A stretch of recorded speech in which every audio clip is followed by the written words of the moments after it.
Innal hamdalillah nahmaduhu wa nasta'inuhu wa nastaghfiruh wa na'udzu billahi min sururi anfusina wa min sayyiati a'malina may yahdihillahu fala mudhillalah wa may yudlil fala hadiyalah. Asyhadu alla ilaha illallah wahdahu la syarikalah wa asyhadu anna Muhammadan abduhu wa rasuluhu ladzi la nabiyya ba'dah amma ba'du. Faqala Allahu ta'ala fil Qur'anil Karim, a'udzu billahi minasyaitonir rajim. Lan tanalul birra hatta tunfiku mimma tuhibbun wa ma tunfiku min syai'in fa innallaha bihi alim. Al-ayata. Segala puji serta syukur pertama-tama mari kita panjatkan kehadirat Allah Subhanahu wa taala. Alhamdulillah merupakan suatu kebahagiaan dan juga kebanggaan bagi saya sendiri karena bisa hadir dan juga dikumpulkan di sini bersama para pemuda Persis Bandung Kidul, yang mana kita berkumpul insya Allah dalam keadaan tholabul ilmi, yang mudah-mudahan Allah Subhanahu wa taala menjadikan suatu amalan sholihat. Hadirin ihwatu iman, insya Allah pada kesempatan kali ini saya akan sedikit menyampaikan penjelasan surat Ali Imran ayat ke-92, yang mana pembahasan tersebut saya sarikan dari tulisan Al-Ustadz Tito Irawan, yang mana saya ambil dalam majalah Al-Qudwah edisi 18 tahun 2001. Adapun ayat yang tadi saya bacakan, surat Ali Imran ayat ke-92 adalah ayat yang sudah sering kita dengar. Lan tanalul birra hatta tunfiku mimma tuhibbun. Kamu sekali-kali tidak sampai kepada kebajikan yang sempurna sebelum kamu menafkahkan sebagian harta yang kamu cintai. Wa ma tunfiku min syai'in fa innallaha bihi alim. Dan apa saja yang kamu nafkahkan, maka sesungguhnya Allah mengetahuinya. Banyak sekali ayat-ayat yang tercantum dalam Al-Quran, yang mana ayat-ayat tersebut menerangkan tentang infak atau sedekah. Dan Allah Subhanahu wa taala memerintahkan kepada hambanya untuk berinfak itu secara menyeluruh, tidak melihat kepada situasi atau keadaan seorang, seperti misalnya apakah orang tersebut berasal dari kelas atas, kelas menengah, atau kelas bawah. Nah, justru Allah Subhanahu wa taala perintahkan infak tersebut secara umum, artinya bisa diamalkan oleh semua hambanya. Nah, dan juga Allah Subhanahu wa taala menjanjikan balasan bagi orang yang mau berinfak sekecil apapun. Bahkan Allah Subhanahu wa taala akan melipatkan pahalanya itu dengan berlipat-lipat ganda. Nah, dan kita pun juga diingatkan bahwa pada harta yang ada pada kita sekarang itu ternyata terdapat sebagian hak yang mesti dikeluarkan kepada orang yang berhak, baik itu kepada fakir miskin, anak yatim, fisabilillah, dan lain sebagainya. Oleh karena itu, sejatinya orang yang menginfakkan sebagian hartanya adalah orang yang hanya menyampaikan sebuah titipan. Kalau diibaratkan seperti halnya, mohon maaf, orang yang buang air atau kencing. Nah, kita secara umum semua orang tidak akan ada yang memuji orang yang kencing. Misalkan ketika ada orang yang kencing, tiba-tiba, waduh, orang itu hebat, rajin kencing, misalkan. Kita tidak seperti itu, ya.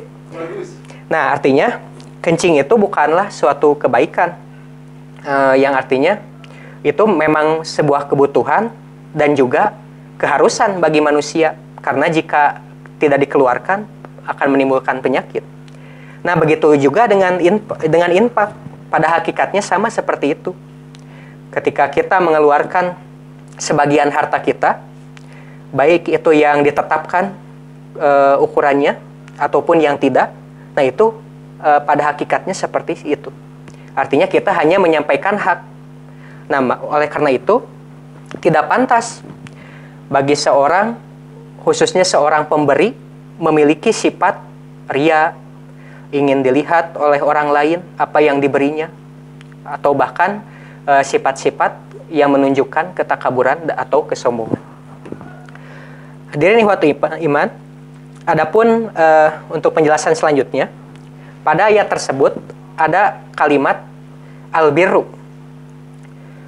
lan tanalul birro, yaitu berasal kata dari al-birru, ay atau si'u fi fi'lil khairi, wa yunsabu dzalika ilallahi ta'ala tarotan nahu innahu huwal barrur rahim, wa ilal abdi tarotan fayuqalu barol abdu robbahu ay tawassa'a fi ta'atihi. Dalam mufradat Ar-Raghib, al-birru ialah keluasan dalam berbuat kebaikan. Kata ini terkadang disandarkan kepada Allah Subhanahu wa taala, seperti surat At-Tur ayat 28, innahu huwal barrur rahim. Sesungguhnya dialah yang melimpahkan kebaikan lagi Maha Penyayang. Dan terkadang disandarkan juga kepada hamba yang berarti ketaatan. Maka ada yang mengatakan baro al-abdu robbahu, artinya seorang hamba telah melapangkan ketaatan kepadanya. Nah, oleh karena itu, pada penjelasan selanjutnya, menurut Ibnu Mas'ud, bahwa kata al-baru pada ayat ini, yaitu dimaknai dengan al-jannah, yang artinya surga. Nah, adapun yang baru saya lihat, yaitu dalam tafsir Ibnu Katsir, yang mana pengertian al-jannah itu disampaikan oleh Amr bin Maimun. Al-baru al-jannatu, al-baru itu artinya surga. Nah, lalu selanjutnya, penafsiran tersebut amatlah tepat, sebab menurut akar katanya saja, al-biru merupakan kata dasar dari kata al-mabrur, yang mana tidak ada yang pantas balasannya itu selain surga. Rasulullah Shallallahu Alaihi Wasallam pernah ditanya juga mengenai al-biru. Beliau menjawab, al-biru itu adalah husnul khuluqi, artinya baiknya akhlak. Dan hadis tersebut sebagaimana yang saya lihat dalam Bulughul Maram, dalam bab adab, al-biru husnul khuluqi. Nah, adapun penjelasannya yaitu dalam Tahdhibul Akhlaq, sedangkan huluk adalah sesuatu yang melekat dalam jiwa sebagai sumber akhlak, perilaku baik yang dilakukan dengan gampang dan enteng tanpa terlalu banyak pertimbangan dan pemikiran. Nah, hadirin ikhwati iman, itulah pembahasan tentang mufradatnya. Lalu selanjutnya, adapun penjelasan ayatnya, sudah merupakan tabiat bagi manusia bahwa apa yang dimiliki dan dikonsumsi olehnya itu adalah bagian-bagian yang paling bagus. Oleh karena itu wajar kalau seseorang ketika dihadapkan pada sebuah makanan, pasti rata-rata milihnya itu yang paling besar, yang paling bagus, yang paling enak. Ataupun pakaian juga yang paling bagus, paling indah, dan sebagainya. Nah, itu sudah menjadi tabiat. Nah, justru begitu juga sebaliknya. Ketika seseorang tersebut memberikan sesuatu yang dimilikinya untuk orang lain, maka secara tabiat pasti yang diberikannya itu yang kurang bagus atau yang kurang dicintai oleh dirinya. Nah, justru dalam Al-Quran, dalam Islam umumnya ternyata pola pikir tersebut dibalik. Justru sebenarnya yang menjadi milik kita itu adalah apa yang kita berikan, apa yang kita infakkan. Nah, bahkan dalam ayat ini, dalam surat Ali Imran ayat ke-92, justru yang paling bagus itu adalah kita memberikan atau menginfakkan sesuatu yang kita cintai.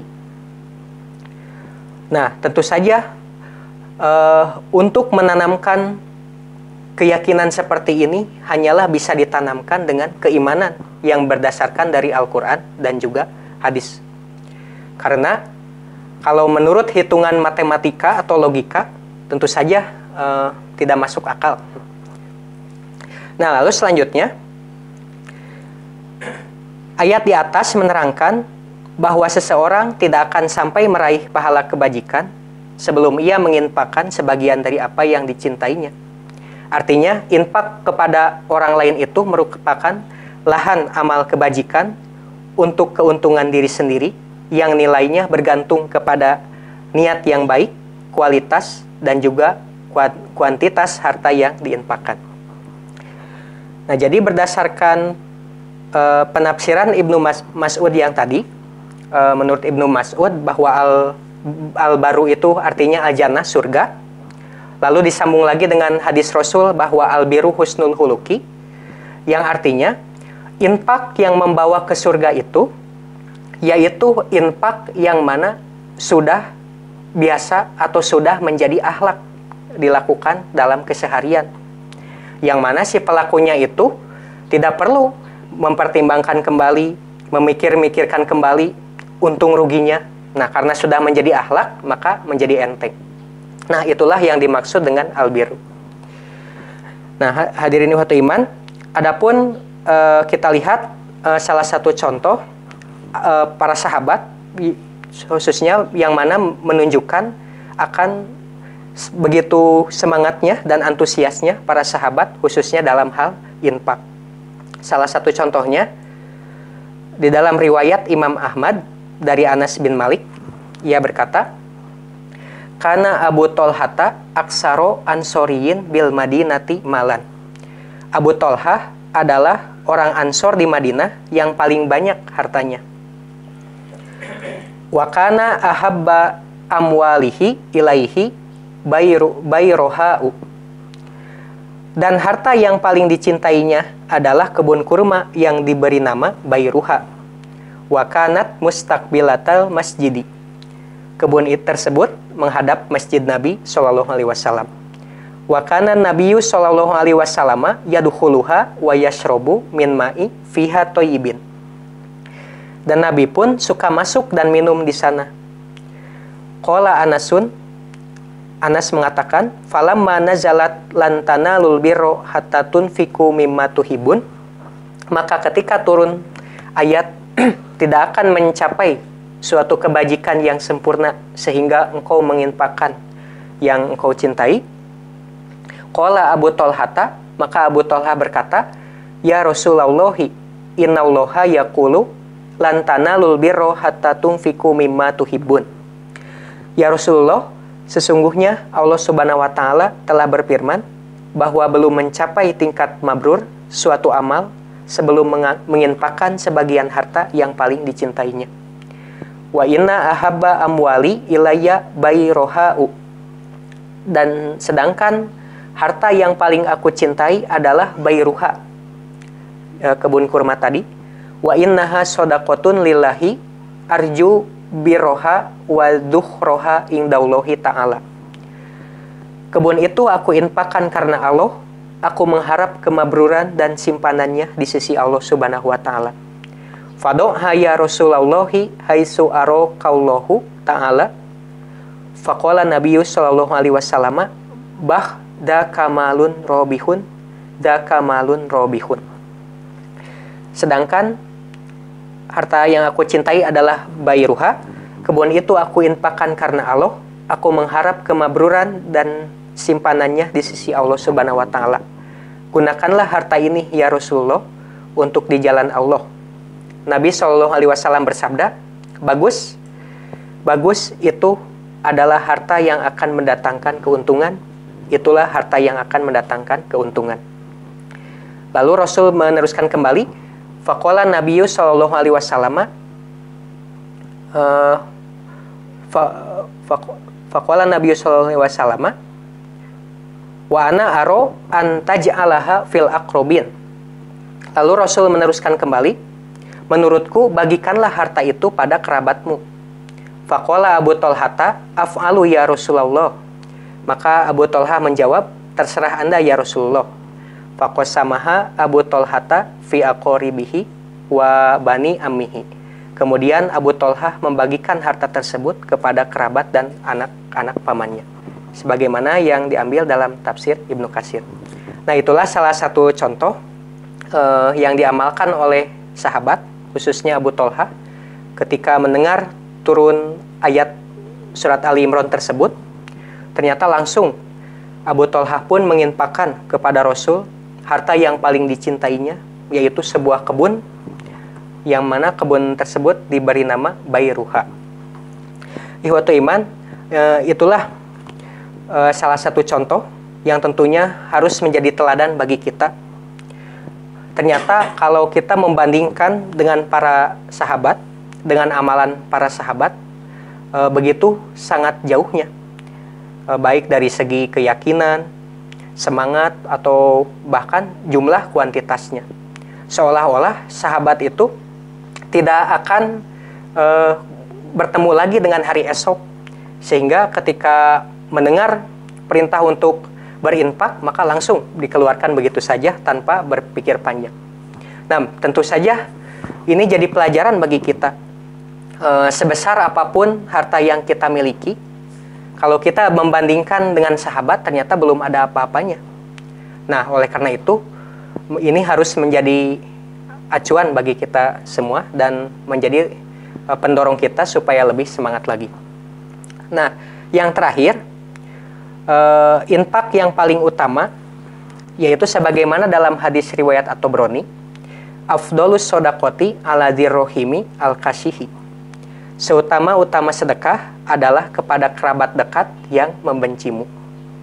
Nah, ternyata sebelum kita menginfakkan kepada seseorang, khususnya apakah seseorang itu seperti tetangga atau orang yang lebih jauh, ternyata orang yang paling utama untuk kita beri infak adalah keluarga dekat, kerabat dekat. Nah, malahan di dalam hadis tadi disebutkan kerabat dekat yang membencimu, yang artinya mungkin ada perasaan apakah itu hasud atau dan yang lainnya, yang mana membuat kita itu sama merasakan mungkin membencinya. Bagaimana mungkin kalau secara logika kita mau memberikan kepada seseorang yang dibenci? Nah, justru itulah yang paling utama.